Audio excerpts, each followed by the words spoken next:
5 ساعت دیر کردی کجا بودی؟ خدا وکیل نبا بیدارم میکردی. نه اونم ها حالا طرح چی هست؟ یه فول هندی میخوام بزنی رو پام.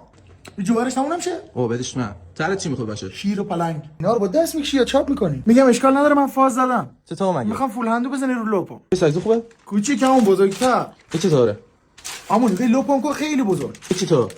کاکا خطکش 30 سانتی چقدر؟ این چطور؟ آره. نه جون خود همون اولیو بهتره. سایز اولیو چیشی وی. خب لبت کس کن. وی قد بدو میاد رضا گوکاریات. یعنی رضا به قرآن دستم زدی دندونت میگیرم. نکنه خب. چطوره؟ سخت فقط آدیداس. بابا بچه سی رنگ خیلی غلیظه زره او بیرس توشا. رنگ فقط گیاهی. سوزانات همش باریکه پن نداری؟ اینو پیداش کردم. همین کوچیکه همون فرچه فقط. رضا بدبخت کابلش قطع شده. این چرا سر کونش با هم یکیه؟ دندون پزشکی؟ آموزش هم داری؟ ها یاد میگیرم یه هفته. کارو لامصب دست توش زیاده سودش کمه. میگم رضا بازار قیمتش چجوره؟ ناموسم بیا کارت یارانه بده بعد قسطیش کن. شمشیره. رضا یه رستی بده رضا. امو گایدیم